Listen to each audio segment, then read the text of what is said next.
Vice President Sara Duterte humingi ng pasensya sa taong bayan sa kadahilan ng dahil sa kanya nabudol at na-scam ang taong bayan. Panoorin natin to. Ana ang mga taga Cebu, kibaw ba ka Inday Sara no, nabudol ba may tungod nimo?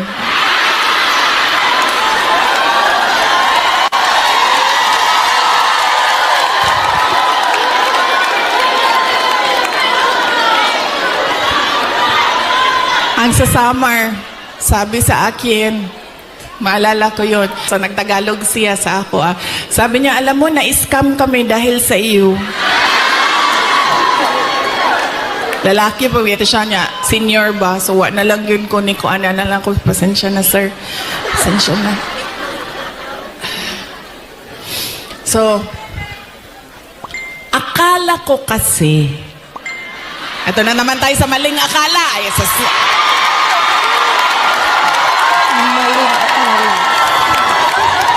hindi totoo ito. Akala ko kasi gusto niya ng mas magandang bayan, mas maayos na Pilipinas kung ano yung pinagdaanan natin noon. Kasi ang plataforma namin nung tumakbo kami, unity at continuity.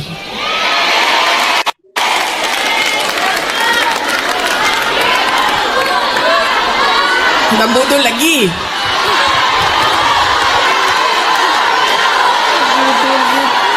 Dito ko lang naintindihan na hindi pala lahat ng tao pareho ko mag-isip. Yun yung naging problema. So yun yung kailangan ko ihingi ng pasensya sa inyong lahat. Sabi ko nga sa inyo, nadala na ako, na-scam na ako, nabudol na ako. Hindi ako mag-endorso ng kandidato. Kasi baka pagkatapos ng eleksyon, sasabihin nyo na naman, na-scam ba yung Inday Sara dahil sa iyo? Kaya ang una, huwag natin ibenta ang boto.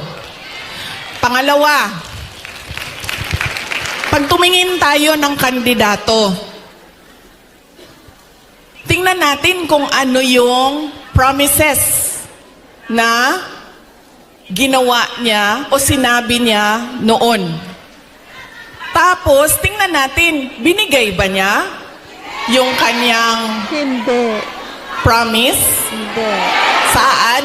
Unsa sa Tagalog ng promise? Pangako. Pangako sa'yo? Binigay ba niya ang pangako niya sa'yo? Hindi. O iniwanan ka lang niya sa ere? Iniwan sa ere. At sumama sa iba? Sumama sa iba.